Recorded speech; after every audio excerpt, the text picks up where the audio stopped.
हरे कृष्णा। सभी का स्वागत है। भगवत गीता का सुंदर पाठ चल रहा है। अध्याय नंबर 7 जिसका शीर्षक है भगवत ज्ञान।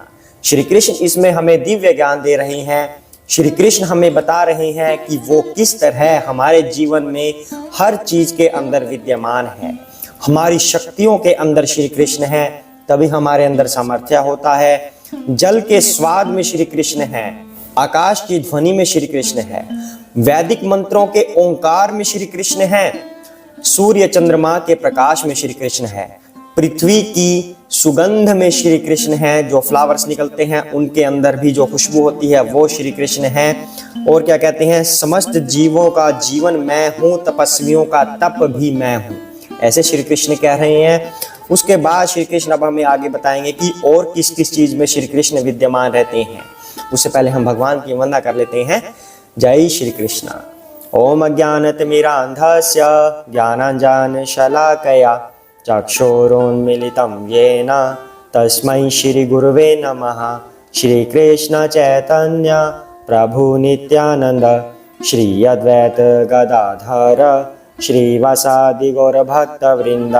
हरे कृष्णा कृष्णा कृष्णा हरे हरे, हरे राम राम राम हरे हरे, हरे कृष्णा। आइए पाठ को आगे बढ़ाते हैं। बीजमां सर्वभूतानां विद्धि पार्थ सनातनं, बुद्धिः बुद्धिमतामस्मि तेज तेजस्विनामहम्। हरे कृष्णा।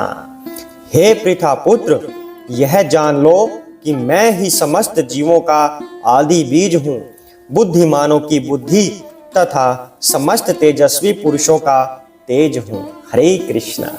अब श्री कृष्ण आगे बता रहे हैं, हे पृथा पुत्र, हे पृथा के पुत्र अर्जुन, यह जान लो मैं समस्त जीवों का आदि बीज हूँ। बीज क्या होता है? जिससे पौधा बनता है, वृक्ष बन जाता है बीज, अर्थात बीज एक सोर्स होता है पूरे पौधे का या पूरे वृक्ष का। इसका मतलब बीज को यहाँ पे फादर रूप में बताया गया है, पिता के रूप में। भगवान कह रहे हैं कि मैं समस्त जीवों का बीज हूँ, अर्थात सभी जीवों के पिता उद्गम श्री कृष्ण ही है। अब श्री कृष्ण ने यहाँ पर यह नहीं कहा कि मैं हिंदुओं का बीज हूँ या हिंदुओं का पिता हूँ या भारतीयों का पिता हूँ। श्री कृष्ण ने समस्त जीवों का कहा है। तो कुछ लोग इसको धार्मिक रूप से जान लेते हैं कि श्री कृष्ण तो हिंदुओं के हैं, भारतीयों के हैं, और किसी के नहीं है। लेकिन यहाँ पर अगर जीव शब्द भगवान ने प्रयोग किया है, मुस्लिम भी जीव होते हैं, ईसाई भी जीव होते हैं, जैन, बुद्ध, हिंदू सभी जीव होते हैं। इवन पशु भी जीव होते हैं, पक्षी भी जीव होते हैं। जो 84 लाख योनियां होती हैं वो सभी जीव की कैटेगरी में आती है।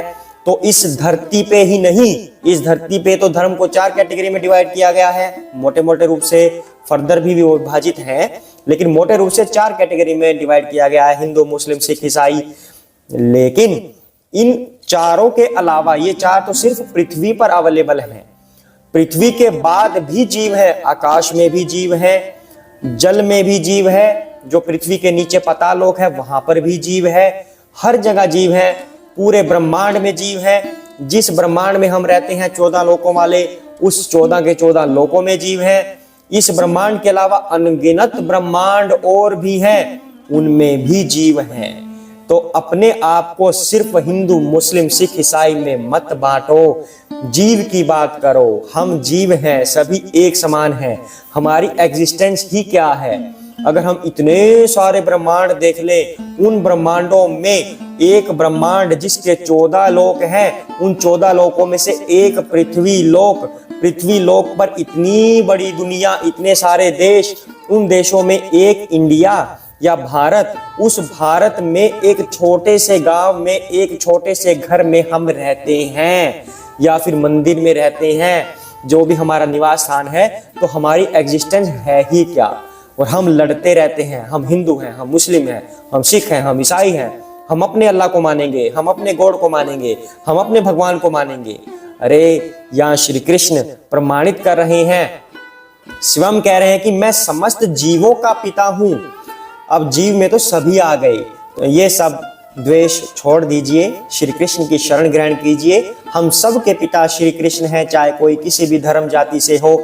ये सब धर्म जाति तो हम लोगों ने बनाए हुए हैं अपने अपने हिसाब से, लेकिन भगवान इस गीता में कहते हैं कि सभी धर्मों को छोड़कर मेरे पास आ जाइए, मैं ही सब कुछ हूं। अगर आप मेरी शरण में आ जाएंगे तो आपको किसी और धार्मिक पद्धति का अनुसरण करने की आवश्यकता नहीं रहेगी। फिलहाल हम इस श्लोक की बात करते हैं। भगवान कहते हैं कि मैं सभी जीवों का स्वामी हूं, सबका बीज हूं, अर्थात सबका मैं ही पिता हूं। अर्थात हमें परम पिता श्री कृष्ण की ही शरण ग्रहण करनी चाहिए। और श्री कृष्ण क्या कह रहे हैं? बुद्धिमानों की बुद्धि ही मैं हूं। अब कोई व्यक्ति ये कह सकता है कि मैं शतरंज में महान हूं, मुझसे कोई नहीं जीत सकता, या मैं किसी और चीज में महान हूं, मेरे अंदर बहुत बुद्धि है, मैं इस सिचुएशन को बड़े अच्छे से हैंडल कर सकता हूं, मैं इस एग्जाम को क्रैक कर सकता हूं, मुझ में बहुत बुद्धि है। कुछ भी ले लीजिए, चाहे कोई भी एग्जाम्पल ले लीजिए, आपके लाइफ में जितनी भी चीजें होती हैं बुद्धि का प्रयोग करने वाली, तो इंसान को इस घमंड में नहीं रहना चाहिए कि ये बुद्धि मेरी है। ये बुद्धि श्री कृष्ण की दी हुई है। उस बुद्धि के अंदर भी श्री कृष्ण बैठे हुए हैं, तभी हम कार्य कर पाते हैं। अब एक उदाहरण ले लेते हैं हिरण्यकशिपु का। हिरण्यकशिपु अपने आप को बड़ा चालाक समझता था कि मैं बड़ा बुद्धिमान हूं।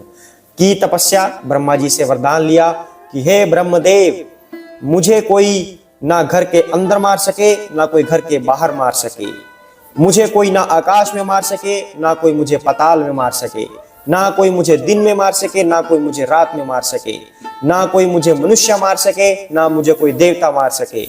अपने आप में उसने पूरी बुद्धि लगा के ऐसा वरदान मांग लिया कि जैसे कोई उसको मार ही नहीं सकता। तब श्री कृष्ण ने अपना नरसिंह अवतार बनाया कि तू अपनी बुद्धि का प्रयोग करता है, ले आ, मैं तुझे बुद्धि दिखाता हूं। तुझे किसी अस्त्र शस्त्र से नहीं, मैं अपने नाखूनों से मारूंगा। नाखून अस्त्र शस्त्र नहीं होते। ना घर के अंदर ना घर के बाहर, दहलीज पे तुझे मारूंगा। ना आकाश में ना धरती पर, अपनी जांघों पे रख के तुझे मारूंगा।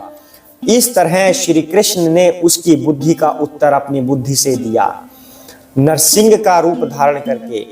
तो हिरण्यकशिपु को तो अभिमान था कि मेरी बुद्धि बहुत है, मैं ट्रिक कर सकता हूँ, भगवान को भी, विष्णु को भी मैं ट्रिक कर सकता हूँ, धोखा दे सकता हूँ, कपट से अपनी बुद्धि का प्रयोग करके अमर बन जाऊंगा।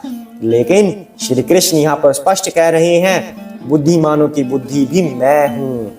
अपने आप में कभी भी घमंड नहीं करना चाहिए। अगर हमारे अंदर जरा सी भी बुद्धि है तो वो श्री कृष्ण की प्रेजेंस की वजह से है, ऐसा श्री कृष्ण यहाँ पर कह रही हैं। आगे भगवान कहते हैं, समस्त तेजस्वी पुरुषों का तेज भी मैं हूं। हरे कृष्णा। अब संत महात्मा बहुत सारी तपस्याएं करते हैं, कितना तेज होता है उनके मुखमंडल पर, क्योंकि वो विकार रहित होते हैं। विकार नहीं होता और भगवान की आराधना में हर समय लगे रहते हैं, किसी न किसी यज्ञ हवन में लगे ही रहते हैं। तो उस वजह से उनके अंदर भगवान का तेज आ जाता है, इतना तेजस्वी उनका रूप हो जाता है, देखते ही हम कहेंगे हरे कृष्णा प्रभु जी, जय सिया राम प्रभु जी, या जिनकी भी आराधना करते हैं उनका हम नाम लेते हैं। बड़ा तेज है आप में, इनमें बड़ा तेज है इन गुरु महाराज में, ऐसे कहते हैं ना। तो श्री कृष्ण कह रहे हैं कि वो तेज भी मैं हूं। अगर मैं वहां उपस्थित ना हो तो वो तेज नहीं होगा। इतना गूढ़ श्री कृष्ण हमें ज्ञान दे रहे हैं कि हर चीज में श्री कृष्ण अवेलेबल हैं। जो चीज हम फील कर सकते हैं उस हर चीज में श्री कृष्ण विद्यमान है, तभी हम उसकी फीलिंग ले सकते हैं। आगे श्री कृष्ण अब क्या कह रहे हैं, बलम बलवताम च अहम काम राग विवर्जितम धर्म विरोध भूतेषु काम अस्मि भरत ऋषभ। हरे कृष्णा। मैं बलवानों का कामनाओं तथा इच्छा से रहित बल हूं। हे भरत श्रेष्ठ अर्जुन, मैं वह काम हूं जो धर्म के विरुद्ध नहीं है। हरे कृष्णा। अब इस श्लोक में श्री कृष्ण ने बहुत बड़ी बड़ी बातें बोल दी हैं। हमें तो ये एक लाइन लग रही है, पर बातें इसमें बहुत बड़ी श्री कृष्ण ने बोली हैं। कहते हैं कि मैं बलवानों का बल हूं, लेकिन कौन सा बल? जिसके अंदर कोई कामना या इच्छा नहीं है। कैसे? किसी के अंदर बहुत दम है, बल है शरीर में, तो किसी असहाय को पीट दे, पिटाई कर दे उसकी, बिना मतलब बिना ही कारण दिखाने के लिए कि मेरे अंदर बड़ा बल है, वो बल मैं नहीं हूं। श्री कृष्ण कह रही हैं मैं इच्छाओं से रहित, कामनाओं से रहित बल हूं।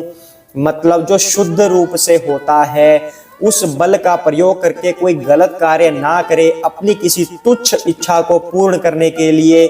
भगवान कहते हैं कि मैं वो बल हूं जिसमें कोई इच्छा नहीं है, जो दूसरों की सहायता के लिए होता है।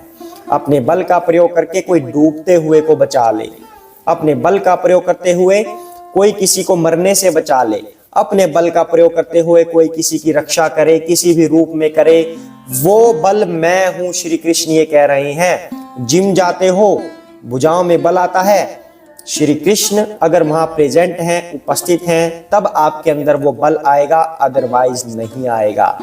तो मतलब जो चीज हम फील कर सकते हैं, फीलिंग वाली उन चीजों के अंदर श्री कृष्ण बैठे हैं, तभी हम उन चीजों को फील कर पा रहे हैं। और कृष्ण क्या कह रहे हैं, मैं वह काम हूं जो धर्म के विरुद्ध नहीं है। ये बहुत बड़ी बात श्री कृष्ण ने बोल दी। अब काम भावना आप जानते हो कि वो गलत इच्छाएं, उनको हम काम भावना कहते हैं, लेकिन मैं वह काम हूं जो धर्म के विरुद्ध नहीं है। कैसे?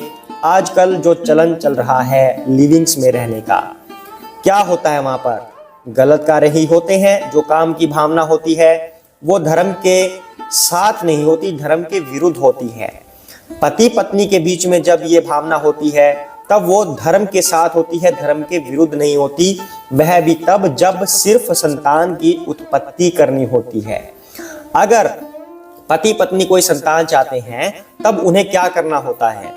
तब उन्हें पूरा दिन श्री कृष्ण के महामंत्र का जाप करना होता है, श्री कृष्ण को ही याद करना होता है। जप करते जाएं 8 माला, 16 माला, 64 माला, पूरे 8 घंटे मालाएं करते रहें। साधु संतों की शरण में जाएं, उनसे आशीर्वाद लें। जब इतना सब कुछ आप कर लेंगे तब आपका वो कार्य संपन्न होगा, तब आप काम भावना का प्रयोग करेंगे, ताकि भगवान की आप पर पहले से ही कृपा हो और आपका पुत्र या पुत्री ऐसा आए जो आपको भी तार दे, वो भगवान का भक्त आए, ऐसी आत्मा आपके घर में आए। ये श्री कृष्ण कह रहे हैं कि वो वाली काम भावना मैं हूं, ना कि हनीमून कल्चर वाली, ना कि लिविंग्स में रहने वाली, ना कि रेपिस्ट वाली। वो काम भावना मैं नहीं हूं। जो धर्म के विरुद्ध नहीं है वो काम भावना मैं हूं। मतलब उस चीज में भी श्री कृष्ण है। अगर श्री कृष्ण ना हो तो वो कार्य भी नहीं हो सकता। आप समझ सकते हैं। लोग हनीमून पे चले जाते हैं, आजकल हनीमून कल्चर है। ये man, I want to go Thailand, I want to go Switzerland, मुझे वहां जाना है, मैं केरला जाऊंगा, वहां हमें हनीमून करना है। तो जाइए हनीमून पर। फिर जो बच्चे पैदा होते हैं भूतों जैसे, फिर आप बाद में कहते हैं ऐसी संतान हुई हमारी, इसने तो हमें कहीं का नहीं छोड़ा, इससे तो अच्छा होता ही ना। ऐसी ऐसी बातें कहेंगे। क्यों? अब उस संतान का दोष निकाल रहे हैं। क्या आपने संतों का आशीर्वाद लिया था उस कार्य को करने से पहले? क्या आपने भगवान की माला की चैंटिंग की थी? नहीं की थी। तब फिर आप उस बच्चे को दोष कैसे दे रहे हैं? अगर आपको एक अच्छा पुत्र या पुत्री चाहिए जो भगवान का भक्त हो, जो आपकी भी सेवा करे, भगवान की सेवा करे, आपको भक्ति में लगाए, तब आपको ये हनीमून कल्चर पर क्रॉस मारना पड़ेगा, लिविंग्स को क्रॉस मारना पड़ेगा, शुद्ध रूप से भगवान की भक्ति में लगना पड़ेगा। तब इतना सारा मंत्र उच्चारण करके तब आप वो क्रिया कर सकेंगे। तब आपके घर में ऐसी संतान आएगी जो आपको भी तार देगी। ये श्री कृष्ण यहाँ पर कह रहे हैं कि मैं वह काम हूं जो धर्म के विरुद्ध नहीं है। हरे कृष्णा। इतना सुंदर ज्ञान, क्या आपने कभी सोचा था कि ऐसा भी होता है? एक गर्भ संस्कार नाम से चीज होती है, आपने सुना हो कभी? तो वो क्यों होता है? वो इसीलिए होता है कि भगवान का आशीर्वाद हमारे साथ हो और वो हमारे घर में ऐसी आत्मा भेजे जो एक भक्त जैसा हो, बल्कि जो एक भक्त हो, इसलिए गर्भ संस्कार किया जाता है। तो श्री कृष्ण ने यहाँ पर ऐसा बता रहे हैं कि इन सभी चीजों के अंदर मैं विद्यमान हूँ। आज के पाठ से हम यही सीख रहे हैं कि समस्त जीवों का पिता भी मैं हूँ, जो किसी के अंदर बल है, शक्ति है, तो वो बल भी मैं हूँ। काम भावना के अंदर जो काम होता है वो भी मैं हूँ, जो धर्म के विरुद्ध नहीं है। तो इस तरह से श्री कृष्ण बता रहे हैं जो भी जीवन में हम फीलिंग्स ले सकते हैं वो सब मेरी प्रेजेंस की वजह से है, अदरवाइज नहीं होती। हरे कृष्णा। सभी साथ में बोलेंगे जय श्री कृष्ण चैतन्य प्रभु नित्यानंदा श्री अद्वैत गदाधर श्री वसादि गौर भक्त वृंदा। हरे कृष्ण कृष्ण कृष्ण हरे हरे, हरे राम राम राम हरे हरे। हरे कृष्णा।